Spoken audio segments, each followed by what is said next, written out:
Hello, everyone, and welcome to Discussing Trek. I'm your host, Clarence, and I'm joined by, as always, my good friend slash Trekkie, Larry. Irby. How you doing, man? Doing good, doing really good.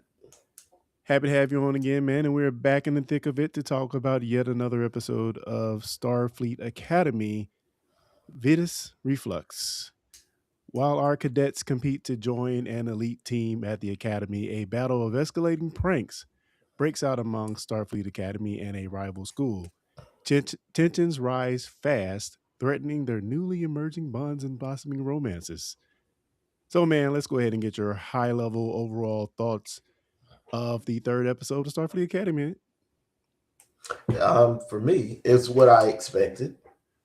I've seen various different people have different takes, and some people are like, it got a little bit too much into the kind of school thing. It's Yeah. like it's the academy. It is a school.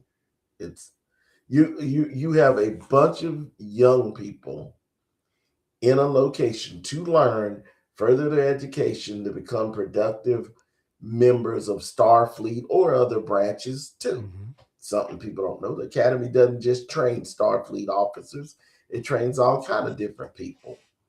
But here's the thing.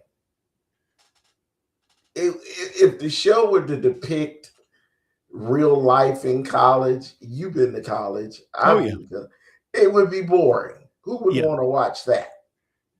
Well, boring? I don't know. I don't Oh, it I would mean, be boring the day. Clarence. I feel like a lot of the similar shenanigans would happen that we kind of see in Well, this some in did. this That's show. what I'm saying. Okay, got you. But expect it's like when you went to college, did you prank people and stuff? Of course you did. Yep. Yep. Yeah, I think for me, the biggest thing for me about this episode, which I'll admit, it took me 3 times to watch it because I don't know, maybe it was life or something happened where I couldn't continue, or just I don't know, was sleepy and had to go to bed. But it took me 3 times to watch the whole episode. But when I watched it immediately again. Um, so for me, I have to say, I think it's not a bad episode. You're definitely right when you're saying it plays in all those um, teenage, high school tropes that we see here. Mhm. I think maybe my biggest takeaway from this was, as you just mentioned, it's not just Starfleet Academy. It's the academy and the war college, and actually, that's kind of what I want to dive into a little bit more as we kind of talk about this episode. What is the war college? Um, how does it play into the overall Starfleet slash Federation, and why are they both on the same grounds? Now, I'll, admittedly, oh, go ahead. I'll tell you what I believe.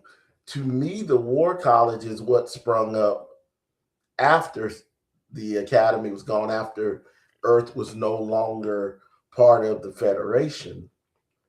Start the War College, and I mean, we know they took a more military posture Yeah, after they left, Starfleet. So to me, that's where they got their. Because here's something a lot of people didn't realize anyway: most other planets maintain their own defense forces. hmm, The Federation didn't. They were there, but they didn't just secure plant. They weren't like they were an exploration unit. And yes, of course, they could fight when they needed to. But the biggest thing is the War College for me took over when Starfleet went away, and it was much more geared toward a military philosophy rather than exploration and discovery, and then military if we need to. yeah. And that's kind of how my friend Angus in Tasha's chat put it in a similar way, and that's kind of how I was thinking about it as well. Um, Angus, After the burn, after you know we're in survival mode, you need to defend yourself, as witnessed by the what was the United Earth Forces or whatever that we saw in the United Earth. yeah, we saw in the Star Trek Discovery episode, People of Earth, when they first introduced them. So we saw the ultra militaristic version of Starfleet in that. And as you said, it would only make sense that when the burn happened, um, these ideas that they had for Starfleet of um, humanitarianism. Am I saying it right? Being humanitarian, utopian society kind of split because they had to defend themselves. They had to, because it's like when we're going to get that oil, as they say, but there's very few resources. People tend to fight more for those resources, and as dilithium was at what a minimum, if at all, and it was the main lifeblood of starships, you can see why everything would come a little bit more insular. So yeah, there's a war college. Now, one of the things I had to think about too as well, if there was no Starfleet Academy for the past 100 or so years, uh, where did the officers come from? War college. It, but Earth wasn't necessarily a part of Starfleet slash the Federation anymore. Yeah, Now but I'm the war college was already on Earth. true, The true, but war college was there on Earth after they were no longer or at some point it was created after the Federation. Earth pulled out of the Federation, and of course, so they left Earth. They took the seat of the Federation elsewhere because Earth no longer wanted to be bothered. so you think the War College stayed on Earth Oh yeah, while I do. but I think I think the War College was created so they could, because remember, the burn was yeah. 120 years. So they had to create something to train their officers, technicians, all that. Yeah, but from that point I see the War College only loosely being associated with Starfleet, if at all. I mean, we know Commander Thok attended the War College. We know that even we see the War College has like the Starfleet insignia on their badges Mhm. now. But to So me, you're it's saying they were part of the Fed? Because that doesn't really track. Because how can they be part of the Federation? Like they yeah. said, Know the what I'm saying? Academy hasn't been around for 120 years. So where was the War College? Because we know it. If the War College was indeed a part of the Federation, we need to check on that. Yeah, They I mean, wouldn't have been on Earth because yeah. I mean, I think they existed. I think they were on Earth, but I just think they were. I think, as Angus put it, the Federation had or Starfleet had to go into more of a on the job training type scenario. I don't think they had people that went through college. I think people just kind of joined and they trained them on the job. That might be totally wrong. I'm totally confused on this. If anybody in the chat or is listening well, has any then ideas on this, here's the thing: they could have been on Earth because just because Laura Thok went there to the doesn't mean because there are other. I mean, Earth didn't become where like what's the other word? They didn't become xenophobic after the did burn. they though? No, because there were other species on Earth. Well, yeah, They that's would true. never do that That's because true. Senatol, remember, But they you became Earthists though. They became yeah, we're just I mean, we know in Discovery they had a base on some moon of Saturn that they just completely abandoned and many other bases obviously. but we know people through Senatol. Yeah. Tall went there, and apparently you could go back and forth. I mean, you had to let them know why you were coming. Mhm. There was, but I don't Yeah. think they ever just said, yeah, we're no borders, get out." That's fair. I mean, I just hope they explain it a little bit more. It's a lot. It would be nice if they did. Yeah, it's a cool thing to ponder, especially when you think about how this all fits into the discovery of it all. Which we did get another nugget to that in this episode. We know that um, Tignataro's character, Jet Reno, left to for love with Commander Thok, which I thought that was a pretty good, cool tie-in as well for her. I love the shout out to Discovery actually in that as well. So yeah, let's get into it a little bit. I mean, this episode is all about the pranks, college rivalries. Got to You do know, it. go ahead. So you got to do it. Yeah, yeah. I enjoyed a ton. When they're having when they were having the battle, The Calica battle. the Calica battles. Hmm.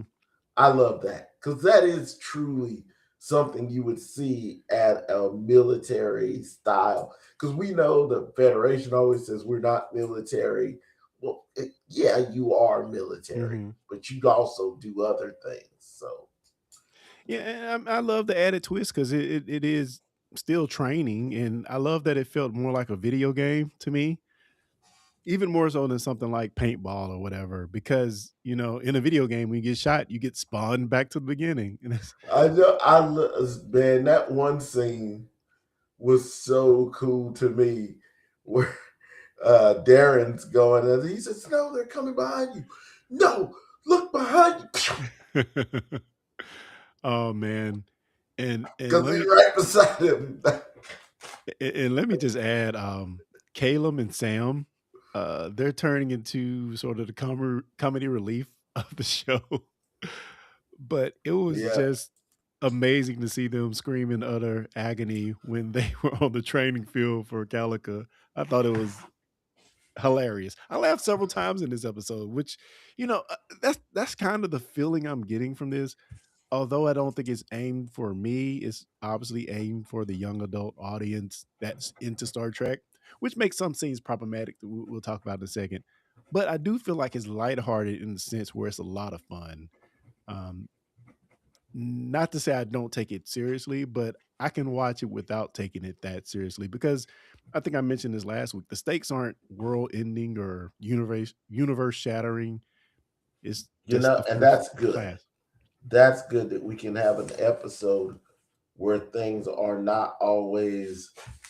If we don't stop it, it's gonna. That was one of the only faults with Discovery Hmm. that I really had. Well, I had other faults with Discovery. I even though I love the show, um, was every season had to be the end of creation. Yep. Yep. Indeed, it was. um, let's talk about some of the rivalries in this episode. Of course, we'll talk about the War College versus Academy rivalry. But there was like an interplay between Remy and Genesis, vying for captain of their teams. I thought that was pretty interesting. What do you think about Remy's background and this kind of much is expected of him, but it seems like his parents don't care much about him, as witnessed by his lack of messages on his pad. What do you think about the character of Remy so far? Well, we don't know their culture because, as far as I know, this is a brand new species being introduced to Star Trek. Mm-hmm. Although I feel like they wanted to save I mean, because you take this young, handsome guy, but he can also turn into this alien looking person. And I was like, wouldn't it have been a cool just to start him out that way Yeah. and let him be that way? But for whatever reason, we had to make him present as human, which is fine. But I think they just want to save a little money on the budget on that. Yeah.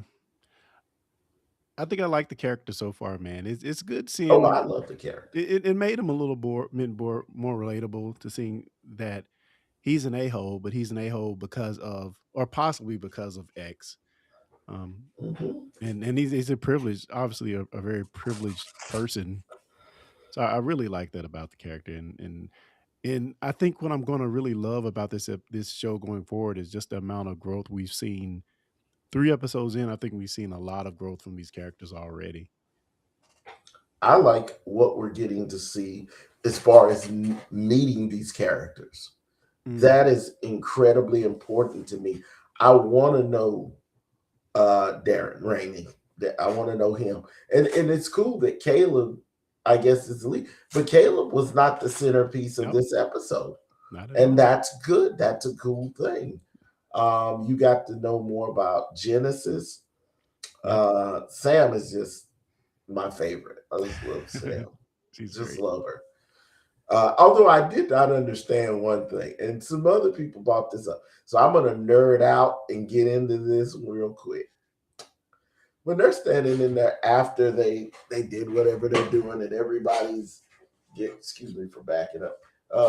Everybody's getting all and they're changing, because it's co-ed stuff. Nobody cares about gender, and because I even in Europe today they have co-ed bathrooms. So why does Sam have on a bathing suit? And she's never taken a bath, supposedly. E- uh, I it's it's like because we had to make it steamy. That's why is it, she's. no, I felt like they're trying to make her fit in, but wouldn't like I think it would have been a greater gag if they all walked in the change and she just went and changed.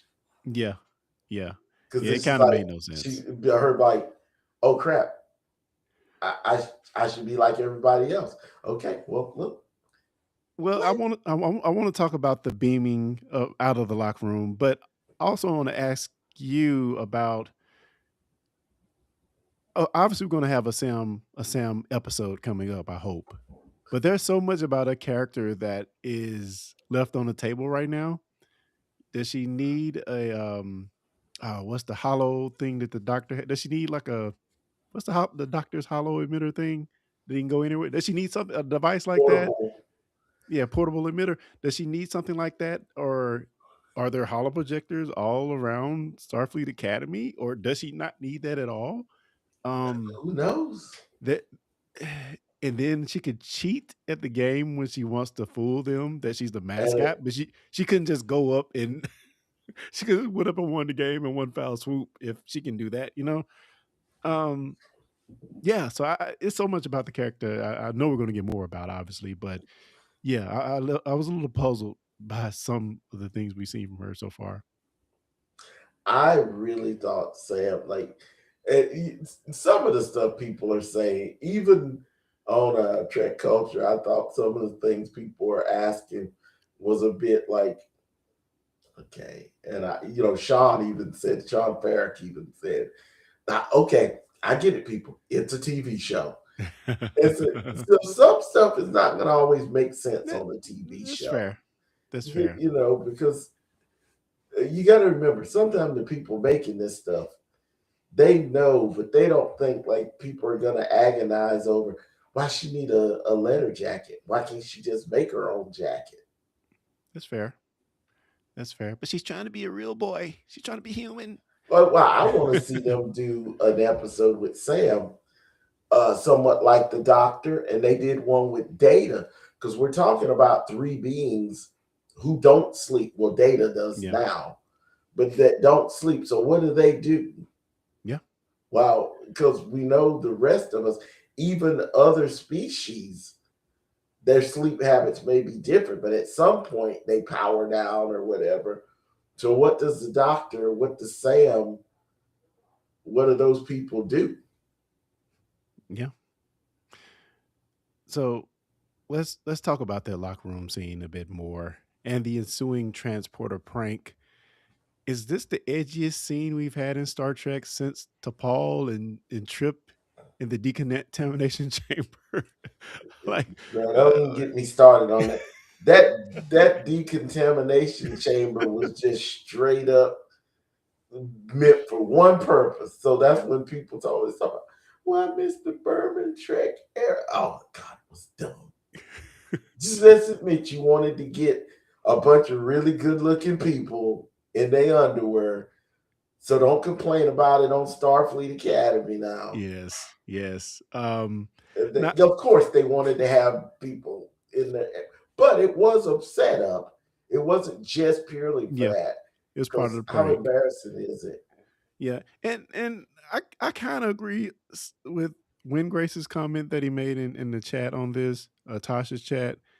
He mentioned that it's a little weird because these are supposed to be college age students. Most of the people watching Star Trek obviously aren't, young adults. Maybe more will start watching now, but these are a little younger, younger side people that are we're seeing in. I mean, it was nothing taste. I mean, nothing in terribly bad taste or anything, other than I guess Caleb was, you know, totally nude. But other than that, I don't think it was too bad. And we didn't see anything on screen. But No, no. And if anybody's upset about Star Trek, you know what? There are so many people who claim to be Star Trek fans that don't watch Star Trek. Because I've seen that'd be like getting bad about the Loaxana and Deanna scene where the Ferengi beams them on the ship. oh yeah, that's true. That's And true. we've had some nakedness in Star Trek before to varying degrees. Let me pick up Winggrace's comment real quick. He says that they are definitely saving money on the aliens. The Klingon is the only one who kept his shirt on low. Yeah, it seems like they pick and choose when they want to put aliens in the scenes for sure. But obviously, our main cast is mostly humanoid looking or human looking for the most part. So yeah, they are saving some money. Speaking of Jaden, um, when he tells the joke about the dinner and the I forgot what a particular animal he Mhm. said was in the dinner screaming, I started to like him a little bit more. I started to like him. I'm like, okay, okay. I didn't expect that. He was funny. It was a very Klingon joke. I still hate his voice effect that they're doing. I think And it's they too much. did address that. Somebody did say he is speaking in a lower tone voice, but they are using a filter on his Mm, voice. I knew it. I knew it. Well, you Yeah, know they would have to be. yeah. It was terrible. It's terrible. Why are they doing that?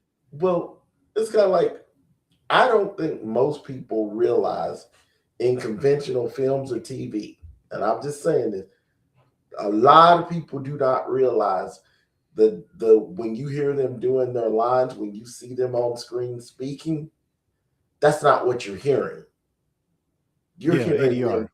They go back and redub all that stuff in soundproof studio. Mm-hmm.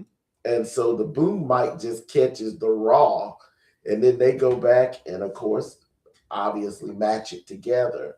But I think so. That's why I always tell people it's like when you hear them speaking on film, they are speaking it, but what you're hearing is a totally different track. That's fair, and I don't have a problem with ADR in general, although it can be bad and off-putting sometimes. But in this case, to me, it's just a little bit too much. Um, let's talk a little bit about um, War College itself before we move on. Um, I thought it's very interesting, interesting choice to make Tamira part of the War College, but she said that this journey is about her and not about Caleb. She has to do whatever she can to control her thing that she has that they haven't really explained yet. But this is just teach is going to teach her more discipline in controlling her abilities. So it makes sense that she would go to the War College. A very sterile and cold looking part of the school, I might add. I was kind of shocked by just the how vastly different it looked from the rest of the school. But I do like the concept of the War College. What did you think of how it looked on screen and maybe how they were portrayed on screen? I think it looked like I thought it was gonna look. See, Starfleet Academy is like I think of Starfleet Academy is almost like college. You know, and you go to college, but then it's also you have your certain military, depending on what field you're going into. Hmm. The War College, I feel, is more about training people to be officers or training people to be combat specialists or things of that nature. But they still got to have engineers. They still got to have doctors. So because you go to the war college, you're not going there only to fight. Hmm. Yeah, that's fair. That's fair. But they did put them in a certain demographic of making them all a holes, I which I tell you what, and I don't know what it is, but I'm telling you, there's going to be a romance between is she Romulan or Vulcan? The I one want to say who's she's kind of Romulan because the other I guy think is she's Vulcan. yeah, The, she's Romulan. And I like on their plan. I don't even know if they still distinguish. It's been so many years. Yeah, they're just Navarian, I guess. Yeah, but um, well, I guess they do because they still talk about it. But I can see her and one of the somebody on the Starfleet side having a romance. Yeah, she's a pretty cool character. I actually like all of the people that we met from the War College, but obviously they were playing a very certain stereotype. Um, and yeah, Tamira plays basketball. Who would have knew? There's basketball in the 32nd century. I I was taken I out don't of know it a why bit. it wouldn't be. I was taken out of it a bit when they went to train and the gym just looked like the gym from my high school, which is fine. It's fine. And I noticed that basketball they were using is like an airless basketball. I saw MKBHD like demo that like a year ago. So it's fine, man. There's basketball in the future. You know Um, what though? The one guy who was part of the War College, remember the blonde guy? Did he have blonde hair or kind of brownish hair? He was kind of not one of the main of the, but he was hanging with them. yeah. At the end, he actually made seem like he might have some interest in somebody on this. Which person? I forget who was he talking to. I don't know if I remember it. He was Oh, talking to somebody, and just the way he was kind of like, oh, they're kind of cool, you know. Like he's not taking such a hard line stance like his fellow War College uh, friends. yeah, and just um the whole gym of it all. I love Thok, man. She's an amazing character. Uh Gina Yarshway, if I'm saying her name correct. Man, she's a drill sergeant in real life. She's so good.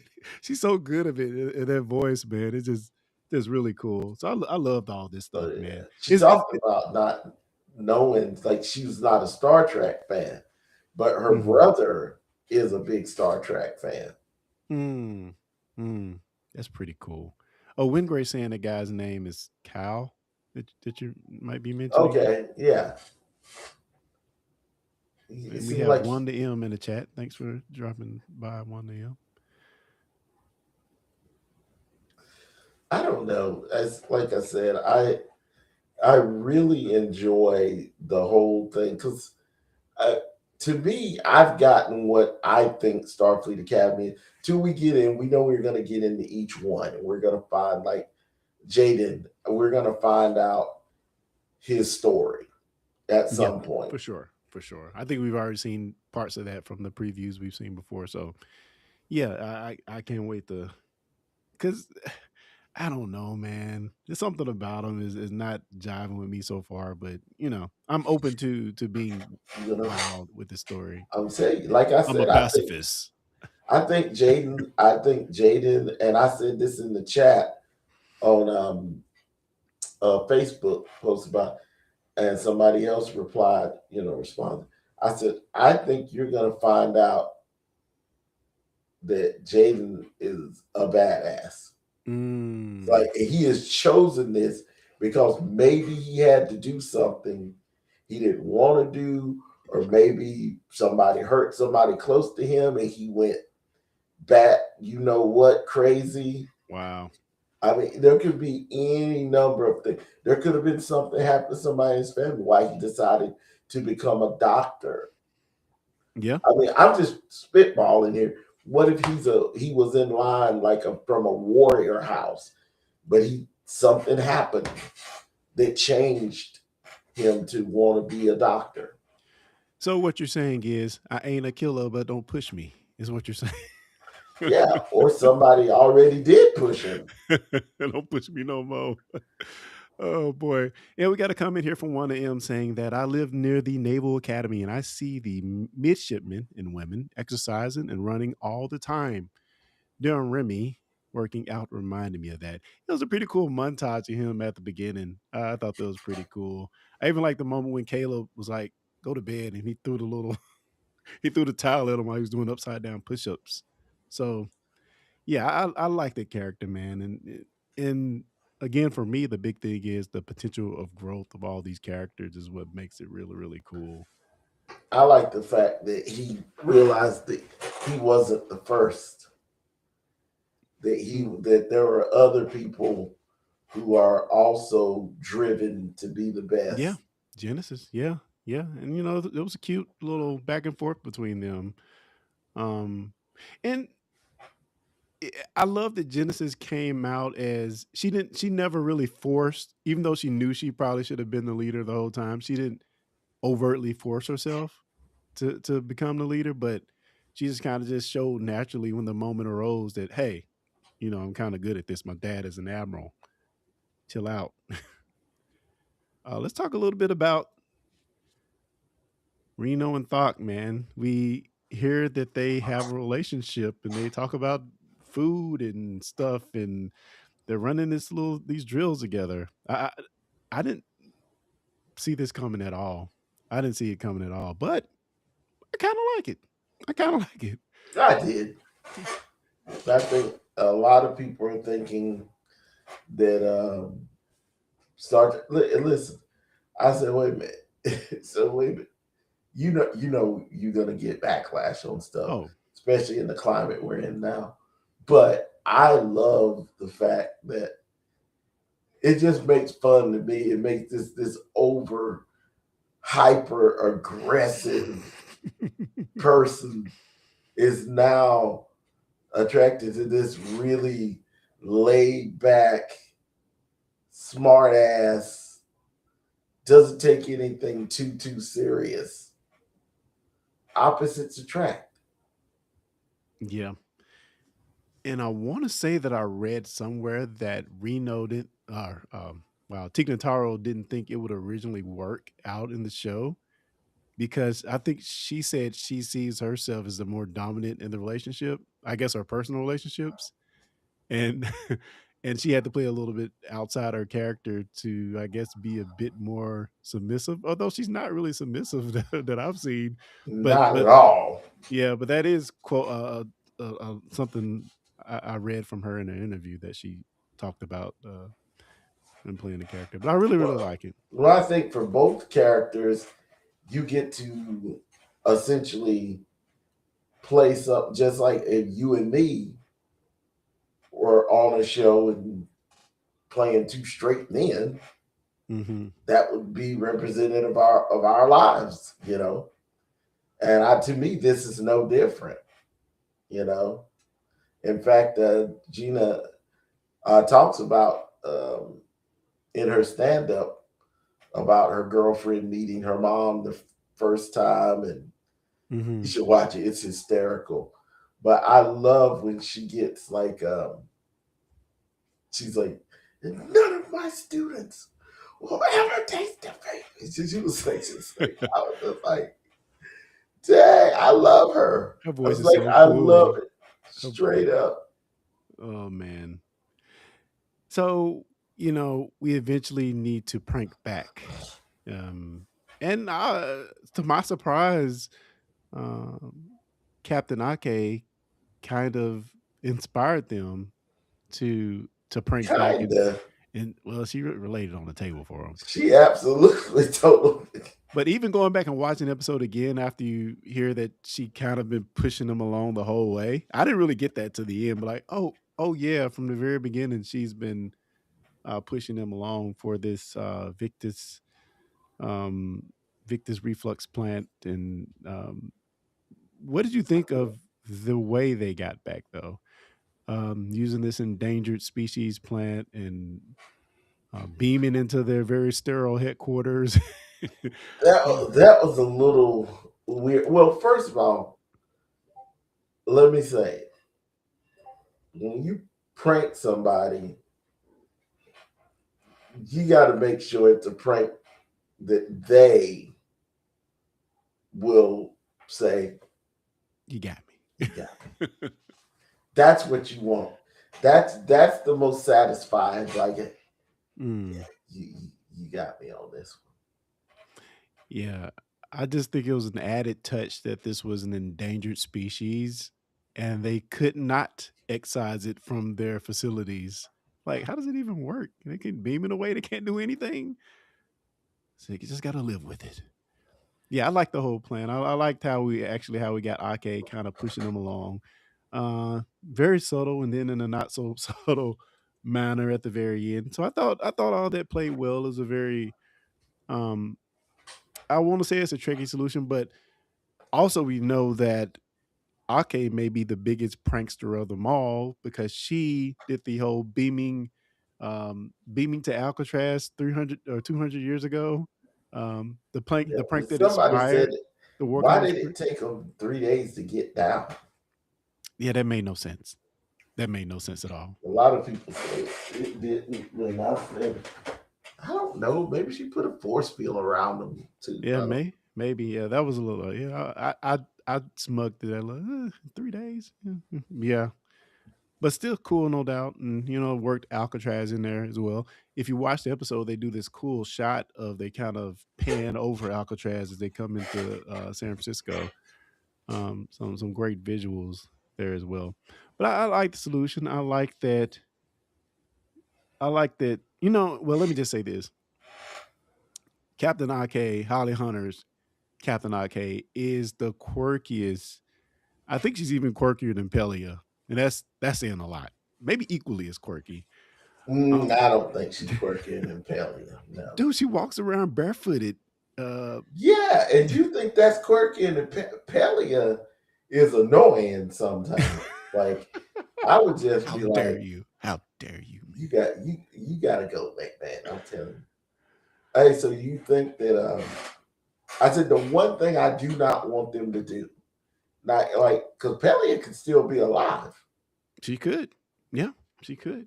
because Lanthamites live like what they say 1,000 years or something crazy. Yeah, she could pop up very well. But I said, I absolutely please do not make Ake related to Pelia in any way. Yeah, that would suck. Although it makes sense, but it would suck, kind of. Yeah. I don't know. I think we overdo that. It's like, Yeah, there's no need to do that. well, Whoopi, who was it? Whoopi Goldberg. I said Whoopi. Guinan. Guinan had two of her children on the next generation that appeared. I didn't know that. Yeah, well, because they never said they were her children, What? and they changed their mind. There was a thing about when they did. Remember First Duty or the one girl? There were Mm-hmm. two different bartenders. Mm-hmm. Both of them were black, and they were supposed to be, had planned because Guy talked about how long she had lived to be like her kids and stuff.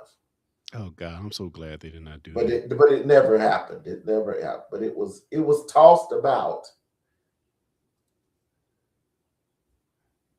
Win Grace is saying here, a few articles have said that she's her daughter, and that's why she has the same old stuff that Pelia had. Does she have the same old stuff in her office? I hope not. And Win Grace is also saying that Guinan's son was on DS9, but they didn't confirm it. Oh Jesus. Okay. I'm That so glad. that's what I'm saying. Somehow how you get a character, and that character. Okay, Dr. McCoy's daughter was in an episode of TOS. Now, we knew he'd been married. He rarely talked about his family, but his daughter was in this episode. But at the last minute, they changed it and they did not make her McCoy's daughter, and they scrapped that whole idea. And the Mm. actress just ended up playing another character. I'm kind of trying to think which episode it Yeah, is. I think I'd almost rather they make it intentional than just kind of as a matter of fact, that's his daughter too. I mean, with Jordy's daughters, they made it very intentional, which I was fine with. But I don't want to be like this background character is. Oh yeah, that's his daughter too. Yeah, I don't know. I don't know Well, if I'm that's down why for I think the next generation worked so well after. TOS, they didn't make them Spock and Kirk and Uhura and Sulu's and everybody's children or even grandchildren. You know, they hey, they're just in Starfleet, totally new people, Yeah. just like Starfleet Academy. Let me ask you this picture I have up here, Laffy. Is this from an episode? I do not know what this is from. Is it merely an invention of this show of this particular That episode? I have no clue. Huh. Hmm. It's probably got some significance. Because nothing they do is by accident. So Cool beans. And I will say in this episode, I really love the bonding of the cadets. They very intentionally, like you said, they made them very combative at the very beginning, and we're seeing over the course of these episodes them becoming more yeah, bonded and gelling more as a team. As in this episode, they were pretty much forced to become a team, yeah. very, very blatantly. So, yeah, I'm enjoying seeing all that. And is this tropish of teen dramas, young adult Yes. dramas? Yes, it is meant to be, and And I that's don't care. fine. Exactly. And that's what I was saying. Just like did you ever watch excuse me, the new show, Clark and Lois, I the watched a few Superman? episodes. A few Okay, it's a episodes. really good show. Really good, where they have sons, Yeah, two yeah. sons, twins. Mm-hmm. And part of one of the biggest shows, Superman and Lois were almost like background character. It was a lot of the focus of that show, no spoilers, was on their sons and other people who he had grew up in with Smallville who now have kids. You know, like Lana Yeah. Lang and stuff. So, and a lot of the what people call teen drama, and that's what teenagers do. You were a teenager. Yeah, yeah. I think the question everybody has is this show for me? And maybe it isn't, but that doesn't mean it's a bad show just because it's not for you.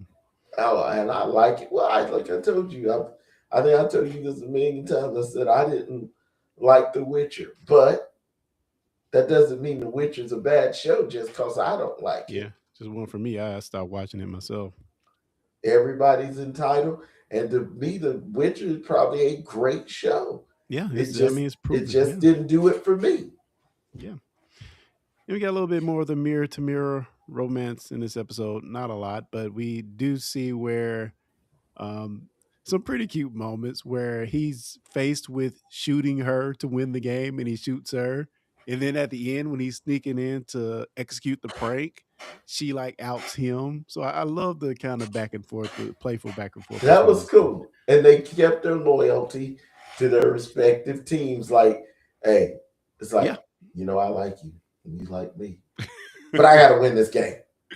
Yeah, so good. So And it's good. almost like hey, I respect that.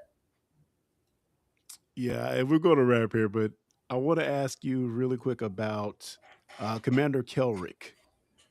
Any thoughts on Commander Kelrick? Uh, Him and Ake have a huge rivalry, I seemingly. think I think he's a good officer. I do. I think he's a bit stern in his way. Remember, this is not the Earth that was once part of the Federation. They're having to reacclimate everything in. It's been 120 years, since all that. And so I like his character. I like that actor. He's been in tons of stuff. He's a character actor, but I hate to say that because I can't remember his name. But I like his presence in this. I think he's got a good role, and I think he and Holly Hunter play really well off of each other. Yeah, I think so. Okay, Wingrace has a comment here. I don't know the context. Oh, so he's talking about the episode with the most toys. But he said the guy who collected data had the last one known to exist.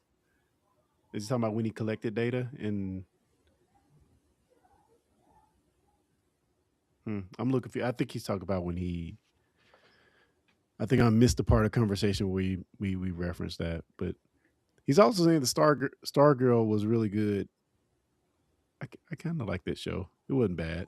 It wasn't bad at all. I enjoyed it. All right, Which we're gonna one? wrap Which one? Stargirl. You had one of the Wilsons on there. I forget which one. I don't think it was on the other brother, Luke Wilson, was in it. Oh yeah, yeah, yeah. I It was remember. pretty. I It was didn't pretty good really because it get. had the Justice Society on parts of the Justice Society on it, I believe, if I remember correctly. Yes, I it didn't wasn't. really get into that show a lot. Oh, let me come back to he's talking about the mascot was in the most toys. It was the last Oh, one okay. collected by the guy known to exist. Good call, Win Grace. I had no idea. Huh. Huh. Well, that Lappy? is that's That's pretty cool. yeah, that's a deep cut right there. What's his name? Raul. I can't pronounce his name. Yeah, he wasn't he in or a character like him was in Lower Decks as well. And we got to mention the Magado. We got the Magado from the mascot from the other team in this episode as well. From is it Private Little War? I might be wrong on that. Um, but Oh, yeah, you got to have the private little war because they had to give him the muskets. yep, yep. And of course, we saw the Magado getting busy in the episode of Lower Decks, which that's the thing. Okay, I You never know what? needed to hear about that You anymore. know, I'm fine with shenanigans going on in this show though.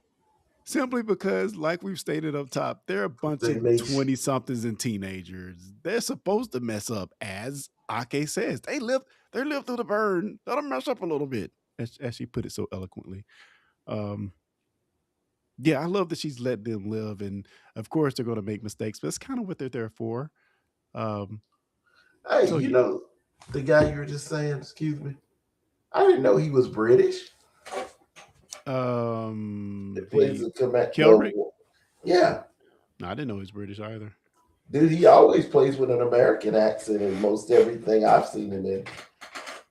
Yeah, I don't know if I've seen him in anything so far. Oh man, he's been on.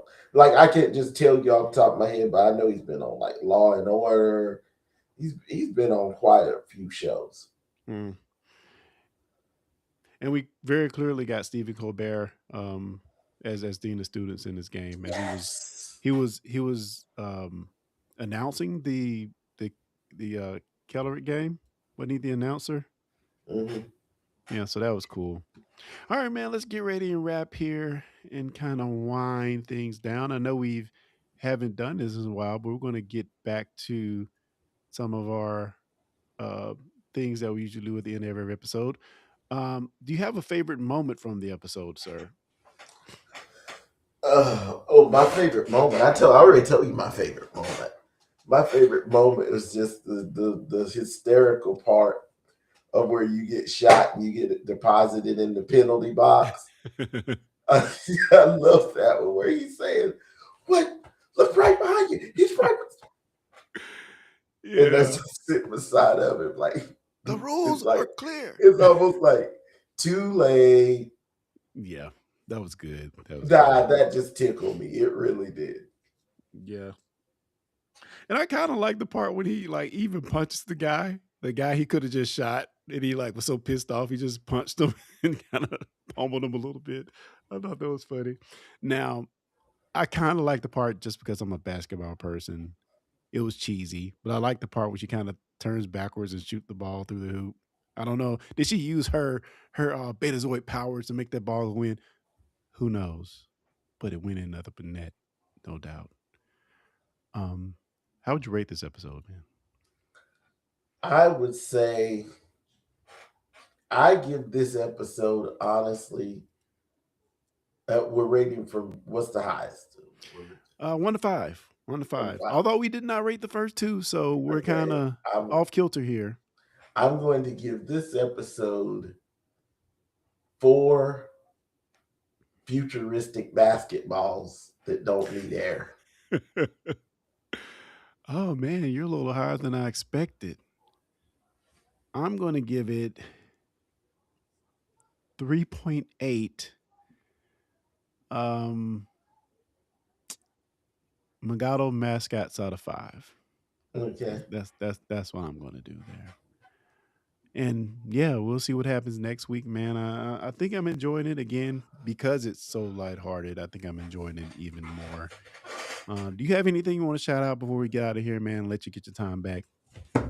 No, nothing really, man. Like I said, I'm going to this week get ready for this work. As soon as I get off the air with you, I'm gonna go make sure I got everything ready for tomorrow because it's supposed to be bitter cold in the morning. So Yeah, and to that, I'll say if you're out there in the streets, stay warm. It's pretty much cold everywhere in the U.S. right now, and snowing and sleeting and bad road conditions and all that. So stay safe out there. Thanks to each and every one of you guys for being in the chat. 1 a.m. Win Grace, of course, we really appreciate it. And every people and all the people that didn't comment but were here listening, we really appreciate it. And thank you for joining. We'll be back next week with the next episode, of course. So until next time, guys.